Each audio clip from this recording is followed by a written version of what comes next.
জাতীয় junior kick boxing চ্যাম্পিয়নশিপে রৌপ্য পদক জয় দুর্গাপুরের সিমন কিসকু। এদিন পদক জয় করে বাড়ি ফিরল সিমন।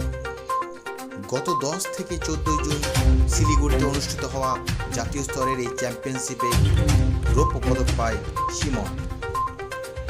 কোয়ার্টার ফাইনাল, সেমিফাইনাল, এরপরে ফাইনালে ওঠে, কিন্তু শেষ রক্ষা হয়নি। Durgapur LSM kick boxing academy থেকে প্রশিক্ষণ নেওয়া আদিবাসী খেলোয়াড় সিমন কিসকু জাতীয় জুনিয়র কিক বক্সিং প্রতিযোগিতায় অংশগ্রহণ করে লাইট কন্ট্যাক্ট ইভেন্টে রৌপ্য পদক জয় করে।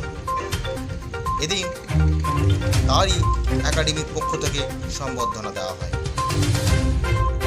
বাবা মা পেশায় দিনমজুর, আর্থিক অনটনের মাঝেই সাফল্যের স্বাদ আদিবাসী পরিবারের সন্তান।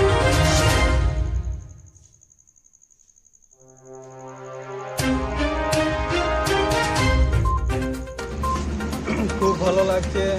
আজকে ন্যাশনাল থেকে ফিরে এসেছে সিমন কিসকু। আর্থিক সাহায্য পেলে আরও আগামী দিনে উপর দিকে যেতে পারি, তা সেই চেষ্টা আমাদের আছে। আমরা মোটামুটি লেবার কাজ করি, সাহায্য করতে যতটুকু পারি ছেলেকে আমরা দিচ্ছি সাহায্য করার জন্য। আর সেরকম স্তরে যদি যেতে হলে কিছু সাহায্য পাওয়া গেলে ওকে আমরা সেই স্তরে পৌঁছাতে চাই। আমরা সেই আমাদের ইচ্ছা যেমন পূর্ণ হয়। আমার স্টুডেন্ট সিমন কিসকু আবার জাতীয় স্তর থেকে মেডেল জিতে আজকে ঘর ফিরেছে। খুবই প্রাউড ফিল হচ্ছে, গর্বের বিষয়।